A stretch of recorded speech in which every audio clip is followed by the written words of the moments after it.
O Bandido da Luz Vermelha foi um criminoso que atuou durante a década de 60 em São Paulo. No início, seu foco era total para a área de assaltos a residências da capital paulista, mas aos poucos espalhou seus crimes por outros estados e evoluiu a sua maldade interior. Ao todo, ele foi condenado em 88 processos diferentes, incluindo 77 roubos, 4 homicídios e 7 tentativas de assassinato. E é dele que falaremos no vídeo de hoje.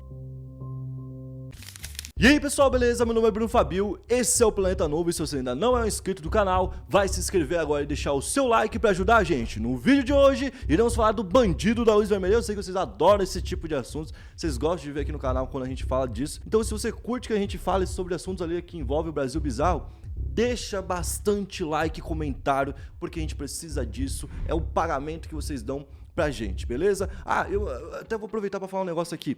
Gente, ó, eu só queria falar isso pra ficar em algum vídeo. Inclusive esse vídeo eu acho que pode dar view, então vai ser num vídeo grande. Eu não sou um professor de história, tá? As pessoas que trabalham aqui não são professores de história. A gente não quer ter uma obrigação histórica de nada. O que a gente é? Mano, a gente é uma galera que tá se unindo e estudando o tempo todo assuntos que a gente acha relevante e que vocês indicam pra gente, pra tentar fazer o melhor trabalho possível e entregar aquilo que a gente conseguir de melhor pra vocês. Pelo que a gente tem de alcance e da onde a gente veio, eu sinto muito orgulho de tudo que eu entrego pra vocês. Eventualmente, vão existir alguns erros. Por exemplo, em alguns vídeos de 40, 50 minutos, eu infelizmente às vezes acabo errando alguma coisa, alguma pronúncia ou algo do tipo. Mas eu nunca faço na maldade. E eu nunca quero cometer nenhum tipo de erro, entendeu? Mas, de qualquer forma, eu só queria esclarecer isso.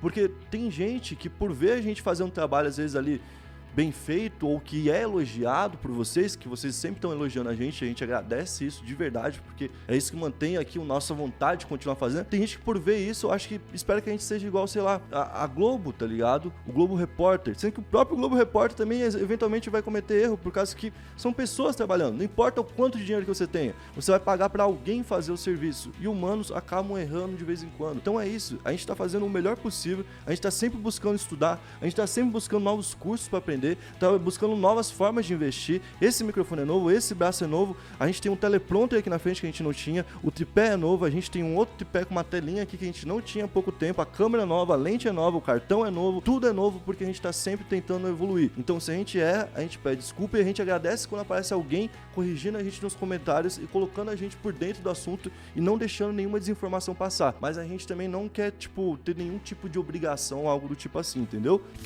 Bom, então vamos para a 10ª posição e vamos falar da infância e juventude do Bandido da Luz Vermelha. O nome dele, na verdade, é João Acácio Pereira da Costa e ele nasceu em Joinville, em Santa Catarina. E ele nasceu muito antigamente, lá em 24 de junho de 1942. Quando ele nasceu, logo que ele nasceu, cedinho, ele já perdeu contato com a mãe. Então ele fugiu de casa junto com as duas irmãs e foi morar nas ruas. Então ele acabou fugindo de casa junto com as duas irmãs. Quando o pai dele faleceu de tuberculose e ele tinha apenas 6 anos, ele ficou sob as ordens ali do irmão dele, o Joaquim, que era o irmão mais velho. Depois, tanto o irmão dele quanto ele foram morar junto com o seu tio. Só que o tio dele não era uma pessoa muito legal e vivia batendo nele, espancava ele direto, torturava ele e fazia torturas psicológicas também com maus tratos, tipo xingando, humilhando mesmo o menino que na época ainda era uma criança, né? Inclusive, ele e o irmão eram obrigados sempre a trabalhar de forma braçal pro tio para poder comer. Se eles não fizessem isso, eles não tinham direito à comida em casa. Tudo bem que você botar alguém para trabalhar não tira a honra nem nada do tipo da pessoa. Você forçar uma criança a fazer trabalho braçal para receber comida em troca não é certo, obviamente, né? Por isso, então, ele acabou decidindo ir pras ruas, foi morar nas ruas, onde, sem muita chance, porque ali realmente não tem muita chance pra quem mora ali, ele foi fazendo alguns crimes. Começou roubando, por exemplo, ali guarda-chuva, roupa, coisa do tipo, coisa pequena, e depois acabou mandando na cidade de Joinville. Inclusive, os policiais conheciam ele, sabiam muito bem quem ele era, e chegavam a dar conselho pra ele ter uma vida mais honesta, que foi o que ele tentou fazer quando trabalhou de engraxate em alguns outros locais. Mas sempre que ele ia fazer isso, ele era muito problemático e não dava certo, como por exemplo, em um dos empregos ele foi pego beijando a filha do chefe, numa época que isso, cara, era imperdoável. Em outro emprego dele, numa tintureira, ele pegou ali o terno do cliente, que o cliente mandou, e saiu com ele e foi pra um cinema. Então o cara, tipo assim, pode parecer um negócio também de adolescente, pai e tal, bobeira, mas ele sempre já mostrava que não ia respeitar nada e nem ninguém, né? Bom, e aí vem um problema mais sério nessa época da vida dele que é importante a gente destacar. Alguns garotos mais velhos que ele tiraram a roupa dele e então forçaram ele ali a fazer com todos ali, né? E por conta desse problema que ele teve ali com os garotos mais velhos, ele sempre tem um foco nessa figura do homem, que é mais raro, né? Normalmente a gente vê esses casos que matam várias pessoas indo atrás de mulheres, mas nesse caso não. O foco dele era com eles, porque ele tinha essa péssima lembrança do passado. Na nona posição a gente vai falar sobre a chegada dele de São Paulo, ele que nasceu lá em Joinville, mas veio morar em São Paulo na década de 60. Ele foi para São Paulo e depois se estabeleceu ali em Santos. Por que ele morava em Santos? Porque ele queria roubar em São Paulo e não podia estar na mesma cidade. Era uma época muito diferente, não tinha computação, a gente não tinha internet, a gente não tinha os celulares, então era muito mais difícil. Um cara simplesmente mudava de cidade e era quase impossível encontrar ele. Então ele ficava em Santos morando como uma pessoa comum, inclusive os vizinhos falavam que ele era uma pessoa muito educada. A única coisa que ele fazia era ser extravagante, sempre gostou muito da cor vermelha, que ele na época associava até a força demoníaca, né? E ele era tão louco com esse negócio de vermelho, por exemplo, que ele tinha um AP vermelho. Ele tinha um apartamento que era todo decorado em vermelho, lá em Santos. O apartamento dele era todo vermelho. Então ele pegava o ônibus, ia pra capital paulista, assaltava, fazia seus crimes e voltava a ter uma vida normal em Santos. Depois disso, ele começou a ir pro Rio de Janeiro também de ônibus, fazia o roubo dos carros, roubava o carro, desmanchava ele e já voltava com a grana. Ele fez isso com mais de 50 carros. Na oitava posição a gente vai falar sobre as diversas identidades que ele teve. Cara, entre março de 1966 até o dia 5 de agosto de 1967, quando ele acabou sendo preso, o bandido da Luz Vermelha foi um dos caras que mais atormentou São Paulo. Na época, ele praticava assalto 4 dias por semana, cara. Normalmente, um cara, quando ele comete assalto, ele quer roubar uma vez e ficar muito tempo vivendo aquele roubo, entendeu? Não tem esse apetite que ele tinha. Mas o roubo dele era mais realmente pelo ego, ele gostava de ser notado e é por isso que ele foi ganhando vários apelidos por cada coisa que ele fazia, entendeu? E os crimes dele tinham um horário, é das 2 às 4. Então todo mundo sabia a hora que podia ser assaltado ou podia ser invadido pelo bandido da Luz Vermelha. E durante 6 meses, que foi o pico ali dos roubos dele, ele assaltou 150 casas. Além de assaltar 150 casas, as casas que ele invadia, se tivesse somente uma mulher sozinha, por exemplo, ele forçava a mulher a transar com ele. Ele fez isso com mais de 70 mulheres. Como a maioria eram mulheres casadas, e naquela época era considerado uma vergonha, uma desonra, uma mulher ter transado com outro homem, mesmo que foi forçada, né? Elas não denunciavam, foram denunciar somente depois que ele foi preso. Então o cara espalhou pânico por toda São Paulo. 150 casas em 180 dias. Mansões, imagina. Então a polícia na época achou aquilo muito louco, tudo muito diferente, e começou a caçar 4 pessoas diferentes, 4 bandidos diferentes, que eram o bandido incendiário, que era um bandido que tacava fogo nos corredores das casas, só pra tacar pânico mesmo no povo. O bandido mascarado, que era um bandido que roubava joias, que tava fazendo um monte de assalto, principalmente nessas mansões. O bandido macaco, que usava um macaco de carro para poder abrir grades e janelas. E o outro bandido, que era o bandido da Luz Vermelha, que usava uma lanterna antiga da loja Mapim, que tinha ali um aro avermelhado. Então, tinham esses 4 bandidos que, na verdade, eram todos um único bandido, que era o bandido da Luz Vermelha. Na sétima posição, a gente vai falar de quem inspirou ele a cometer esses crimes. A inspiração dele vem de um cara chamado Carol Chessman. Esse é um criminoso lá dos Estados Unidos que foi condenado e executado na Câmara de Gás. Isso em uma prisão lá da Califórnia, certo? Porque na época ele cometeu vários crimes sexuais. O Chessman lá ficou conhecido como o Red Light Bandit, ou o bandido da luz vermelha. Na época ele começou a usar uma lanterna vermelha para ser reconhecido e aquilo ficar como marca do cara. Então quando a pessoa via uma lanterna vermelha, já ficava com medo porque já sabia que ia ser agredida pelo cara, entendeu? Então isso ficou como uma marca dele e isso fez com que o João admirasse muito o cara e quisesse viver a personalidade ou viver um pouquinho do que ele vivia naqueles momentos. Então ele começou a copiar o cara e fazer exatamente o que ele fazia.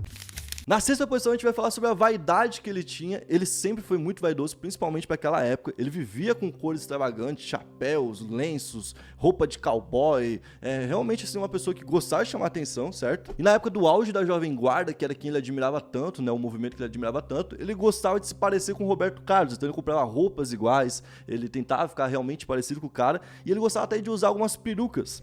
Então ele era um cara diferente. Ele também algumas vezes saía de casa com um case de uma guitarra. Ele gostava de andar com essa guitarra que ele tinha roubado em um dos locais que ele invadiu. E ele é um cara que era capaz de seduzir tanto homens quanto mulheres. Ele era muito elegante, ele era muito sedutor. Só que, às vezes, ele preferia simplesmente enfiar, sei lá, uma arma na cara da mulher que ele queria, dar coronhada na cara dela, quebrar o nariz dela e fazer algo do tipo. Então ele era uma pessoa totalmente desequilibrada e que achava que era muito atraente, se achava muito, sabe? Gostava muito do que ele era. E só pra vocês terem uma ideia do quanto as pessoas ficaram interessadas por essa personalidade que ele tinha um jornal da época chamado Notícias Populares que fez 57 matérias especiais somente mostrando quem que era o bandido da luz vermelha.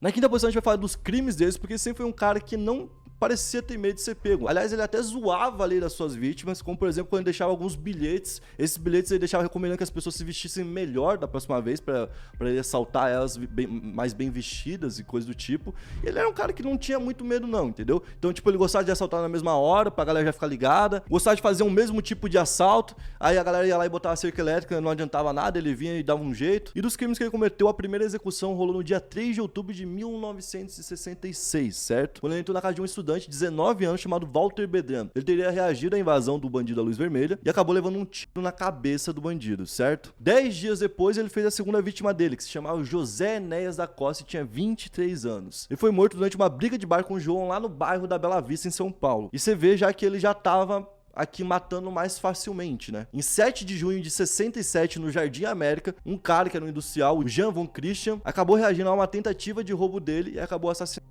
tiros também. E o quarto que acabou sendo executado foi no dia 6 de julho de 67. Esse cara é um vigia de uma mansão ali no bairro do Ipiranga e tava fazendo a proteção do local quando o João tentou entrar na mansão e ele tentou ali reagir, rolou um tiroteio, mas o vigia acabou falecendo. O João, depois que foi pego e foi entrevistado, falou que tinha medo que as pessoas reagissem porque ele teria que matar as pessoas. Então ele via assim, ele achava que a culpa ainda era delas, de terem reagido àquilo. Bom, na quarta posição vamos falar dos problemas psiquiátricos que ele tem, certo? Um psiquiatra chamado Sérgio Gevaert, que é professor da Universidade Federal do Paraná e que estudou por muito tempo o Bandido da Luz Vermelha, diz que ele já tinha uma espécie de esquizofrenia e que isso, alinhado com a prisão dele, onde ele ficou 30 anos preso, desenvolveu nele uma psicose crônica, que não sairia dele, que ele não teria como recuperar e que não teria como voltar para a sociedade, certo? Inclusive ele falou que era tanta riqueza de sintoma que ele tinha, era tanta coisa diferente da normalidade, que não tinha como padronizar e falar, ele tem tal doença. Era uma doença que era específica do próprio João, entendeu? Bom, depois de ficar 30 anos preso, era pra ele sair da cadeia, mas ele foi mandado pro Hospital de Custódia e Tratamento Psiquiátrico de Franco da Rocha, isso em 97. Lembrando que ele foi preso lá nos anos 60, tá? Isso tudo porque ele ainda tinha delírios de grandeza, ele se achava que era muito maior do que ele era, achava que ele era uma pessoa extraordinária e ele tinha muito orgulho dos crimes que ele tinha cometido.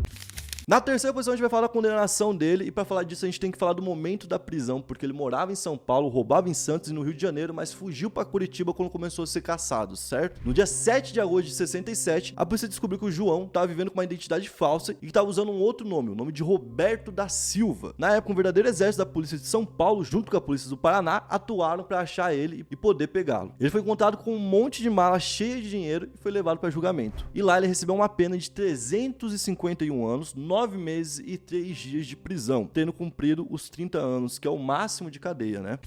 Na segunda posição, a gente vai falar justamente sobre isso, sobre o fato dele ter sido libertado. Ele deveria ter sido solto no dia 23 de agosto de 1993, 30 anos depois da sua prisão. Mas uma liminar foi concedida pelo segundo vice-presidente do Tribunal de Justiça de São Paulo, o desembargador Amador da Cunha Bento Neto, que falou que a sociedade não podia ficar esperando esse cara cometer novos crimes e que tinha que prevenir isso e ele deveria continuar detido. Então, no dia 26 de agosto, depois de novos laudos médicos que foram feitos pelos psiquiatras Charles Luiz Quirali e Norberto Zoner Jr., ele acabou revogando a liminar e o Bandido da Luz Vermelha voltou para as ruas. Ele foi então para Curitiba, para casa do irmão dele, aquele irmão Joaquim que cuidou dele quando o pai dele faleceu. Só que depois ele teve umas brigas com a família dele e teve que morar lá em Joinville, onde ele tinha nascido, onde ele começou a vida dele. Então ele foi para Joinville buscar acolhimento.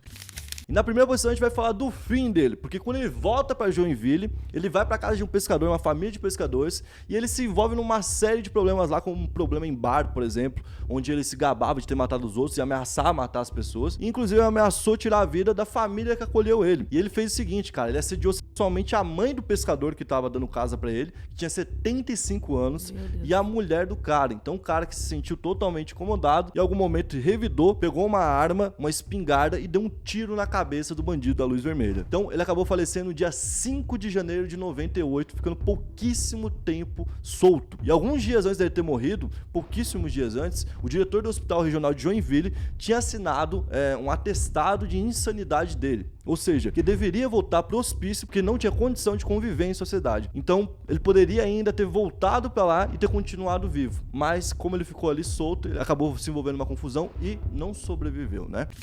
Bom, esse foi o vídeo de hoje. Se você gostou, deixa seu like, se inscreve no canal, ativa a notificação e ajuda a gente a continuar crescendo aqui no YouTube, beleza? Tamo junto, até a próxima, valeu, é nóis!